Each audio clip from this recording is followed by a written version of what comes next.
Rapaziada, vamos lá. Esses dias um inscrito aqui do canal, ele jogou lá no nosso grupo do Telegram, vou deixar até o link aqui caso você queira participar do nosso grupo, mas ele jogou um artigo que ele viu lá no Tab News do Felipe Deschamps sobre práticas, né, que elas tiram a performance da tua aplicação em Fast API. E embora isso tenha gerado uma discussãozinha bacana lá no nosso grupo, esse tipo de artigo, na verdade, ele não é nem um pouquinho comum, sabe? Porque se você joga isso no Google, cara, tu vai achar uma infinidade de artigos que é literalmente a mesma coisa. Parece até um copia e cola. Ou então vai que é o mesmo autor, né? Só que o interessante disso é que existem sim algumas práticas que elas fazem sentido e que elas são boas sim para você acabar tendo uma maior performance ali com, né, a tua framework do Fast API. Mas tem outras que são meio que jogadas ali feitas com bibliotecas, né?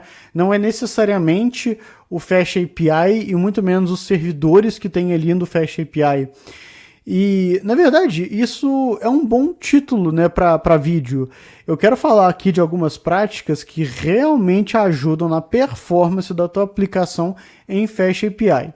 E eu quero tirar essas ideias de libs, de algumas manipulações que a galera fica fazendo. Não, vamos fazer um papo reto aqui mesmo. Eu quero trazer essas melhores práticas e aí a gente vai acabar entendendo um pouco mais sobre a ideia de performance com essa nossa framework. Vamos lá.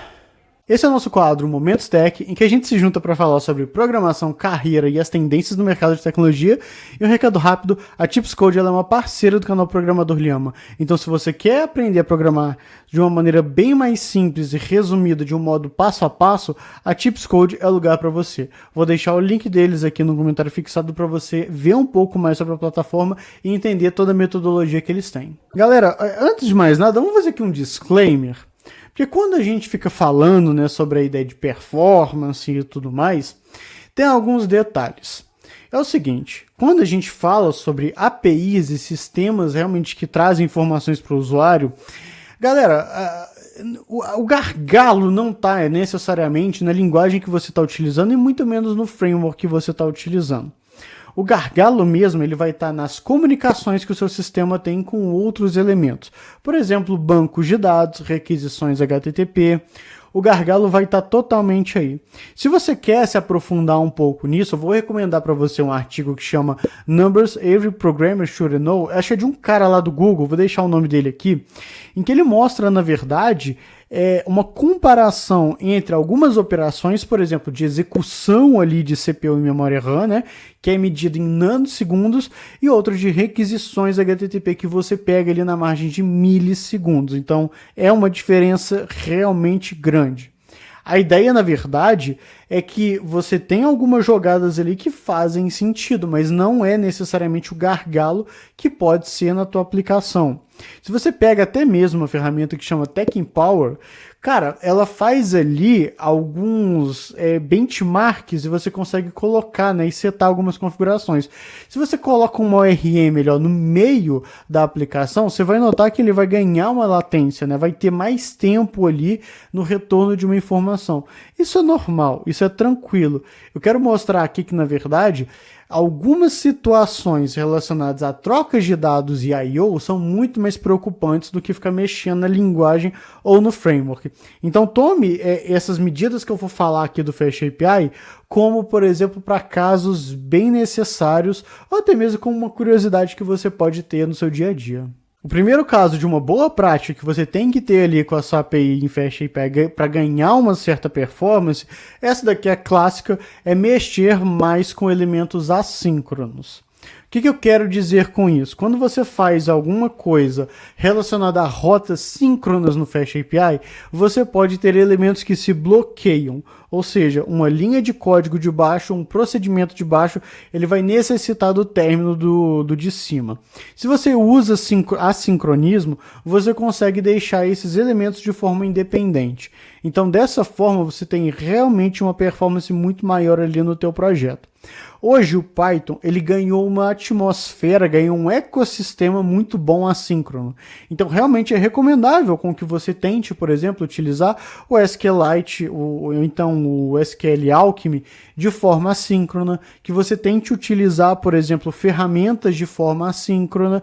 o assincronismo em Python realmente é uma realidade. Para mim, tanto os logs de erros quanto as próprias execuções em bibliotecas tá muito redondo. Eu realmente vou te aconselhar a utilizar o Fast API dessa forma mais assíncrona. Você vai ganhar muito mais performance só utilizando essa expressão toda de async await. Se você quer entender um pouco mais sobre o que é o tal do assincronismo na Fast API que o Python tem, a gente tem aqui, na verdade, uma playlist de assincronismo em Python e Fast API. Eu recomendo que você dê uma olhada pelo menos nos primeiros vídeos para entender o que é esse tal do assincronismo que a gente tem. O segundo caso, na verdade, para você ganhar uma melhor performance ali na Fast API, esse caso é interessante, porque muita galera acha que está usando, mas não está usando.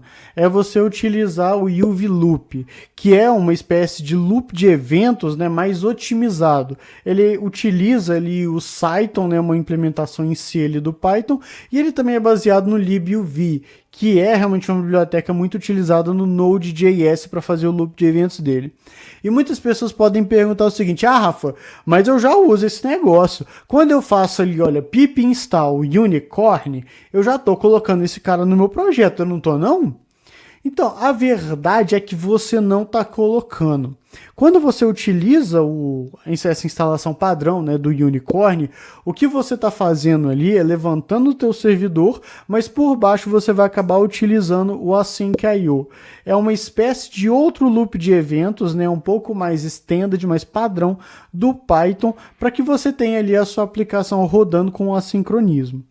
Isso, na verdade, é muito bom, né? É uma ferramenta muito válida, mas você, na verdade, não está utilizando esse carinha que é o UV Loop, que é esse loop de eventos mais otimizado ainda.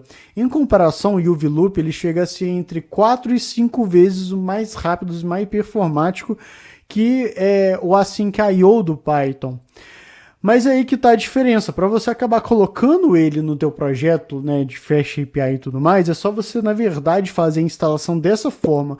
Pip install unicorn standard. Tem que colocar esse standard aí na frente.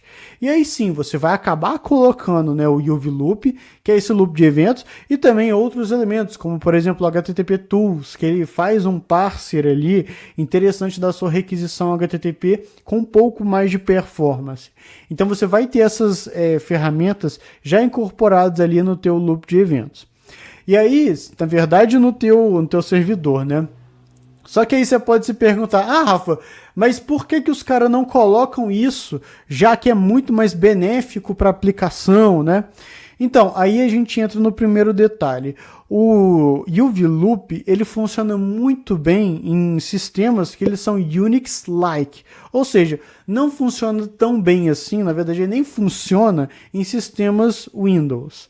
Eles são muito mais voltados, por exemplo, para produções em sistemas Linux. Então, se você vai levantar ali um sisteminho Linux e precisa dessa melhor performance na sua Fast API, faz muito mais sentido você acabar utilizando o Unicorn com esse UV Loop lá dentro dele. Bom, isso daqui é realmente um detalhe muito interessante, e um outro detalhe que eu acho que algumas pessoas podem até ter um pouco de dúvida é o seguinte: ah, Rafa, mas e se eu utilizar a lib do Async.io, fazendo o meu import Async.io e aí fazer, né, algum manuseio ali que seja assíncrono? Não tem nenhum problema. Quando você está trabalhando, né, com o UV Loop no seu projeto, você utilizar essa lib do Async.io vai referenciar diretamente o UV Loop. Realmente é uma coisa muito compatível. Então acaba sendo um tratamento que você não precisa de muita coisa, sabe? E ainda você ganha realmente uma boa, né, utilização ali no teu projeto. É uma coisa que a galera acha que está fazendo, mas na verdade não está fazendo, né? Chega até a ser um pouco engraçado. Tá, e agora que a gente está falando de servidores que vai rodar, né, na verdade, o nosso Fast API, já vem a dúvida: beleza, Rafa, e qual dos servidores que a gente vai rodar o Fast API? Tem uma boa prática aqui. Porque se você mexe com Fast API, você sabe que tem, né, os unicórnios e o milho do Fast API, que é o UVcorn, o G-Unicorn e o Hypercorn. Esses são alguns servidores ali que comportam o Fast API. E existe, na verdade, uma dúvida da galera, né? Pô, como é que nós vamos usar esses negócios e qual que a gente vai usar? Na verdade, tem sim uma melhor prática estudada, né, e vista como uma melhor performance para você utilizar esses servidores, que é desse jeito aqui, olha. E pode parecer estranho essa configuração, mas na lata mesmo é um Fast API rodando de modo assíncrono com workers Unicorn, aliás, gerenciados por um JUnicorn. Essa é a configuração que você faz. E na verdade, pessoal, tem que ser sincero, não é muito difícil para você montar isso não, tá? Não é muito difícil. Você consegue fazer ali um arquivo JUnicornConfig.py em que você define, né, de uma maneira muito simples como que vai rodar isso.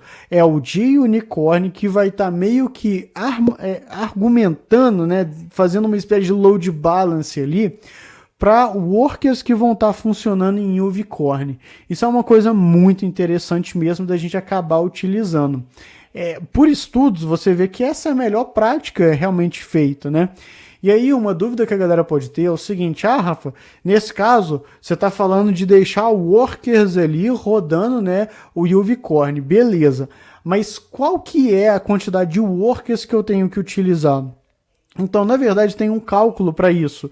Você vai pegar ali para o número de workers, né, que você vai ter, o número de núcleos vezes 2. Você meio que duplica isso. E você pode, se você quiser, adicionar mais um worker, caso você tenha, né, nos seus processamentos ali uma ideia de núcleo virtual, né? Aí eu já tenho que deixar mais as considerações da sua máquina. Mas geralmente essas, né, são as formulinhas que você acaba utilizando para conseguir colocar essa configuração toda. Para algumas pessoas isso pode ser maluquice, mas na verdade é uma prática até comum para quem utiliza o Fast API com um pouco mais de insistência. E aqui eu vou deixar as minhas menções honrosas também, que embora eu falei que eu não deveria falar tanto assim de libs, né, porque aquelas são as melhores práticas e tudo mais, tem duas libs que eu acho que faz sentido, principalmente porque elas estão diretamente ligadas ao Fast API. A primeira é a utilização do Pydantic. Se você utiliza o Pydantic, a melhor prática é você estar utilizando o Pydantic na sua versão 2. Isso porque ele já é uma implementação, né, quando você utiliza o Pydantic 2, já feito em Rust. Então ele tem ali um core de validação muito mais performático do que na versão 1 do Pydantic. Mas o interessante disso é que você tem também uma boa prática para a utilização do Pydantic. Embora ele seja muito performático em relação aos outros validadores que você tem. Por exemplo, o Marshmallow, o Cerberus. O Pydantic, você tem que utilizar ele nas bordas da sua aplicação. Ou seja, quando você recebe uma requisição HTTP e quando você está retornando ali, né, uma resposta HTTP para o teu cliente. Geralmente essa é a melhor utilização, né, do Pydantic. Eu sou até um pouco mais radical. Eu só deixo em cima. Eu só deixo quando chega a requisição HTTP. Eu prefiro não validar o retorno. Essa é uma boa prática que a gente tem com o Pydantic. E o outro caso, né, de menção honrosa é a lib OR.json. Esse daqui é um caso bem interessante também. É uma outra lib que é feita em Rust, que dá uma grande performance ali para os sistemas em Python, e que ela atua de uma maneira bem... E eu acho interessante, sabe? Em vez de você utilizar ali o processamento em JSON para retorno da sua resposta natural da requisição HTTP, você coloca esse OR.json para retornar ali a sua requisição HTTP. Então você acaba ganhando também um pouco mais de performance com o uso dessa lib. Bom, isso daqui realmente é uma coisa comprovada, você colocar essa única lib para tratar o JSON e fazer essa conversão. E, bom... é isso. Agora me conta aqui, você já sabia dessas práticas? Você já colocou alguma dessas coisas em execução? Você já mexeu com algum desses modos? Bom, para algumas pessoas eu sei que pode parecer uma novidade muito grande. Para outras que são um pouco mais entusiastas com o Fast API, eu sei que eu estou falando meio que o arroz com feijão para eles. Mas não é uma coisa tão popular assim, né? Embora tenha um certo conhecimento geral, né, de toda uma comunidade, sempre vale a pena a gente estar levantando esse tipo de discussão e apresentando essas práticas para as pessoas novas que chegam principalmente a utilizar esse tipo de framework. O que você acha? Você achou legal todos esses mecanismos que eu te mostrei aqui. Se você é um pouco mais novo, eu quero te recomendar um outro vídeo também. Eu deixo aqui uma certa visão em que o programador iniciante ele acaba tendo que ter para não desanimar. Isso é uma relação de desempenho, de esforço e de ganho ao longo do tempo. Eu quero deixar esse vídeo aqui como recomendação para a sua próxima visualização. Bom, pessoal, por enquanto eu vou ficando aqui. A gente se vê nos nossos próximos vídeos. E até mais.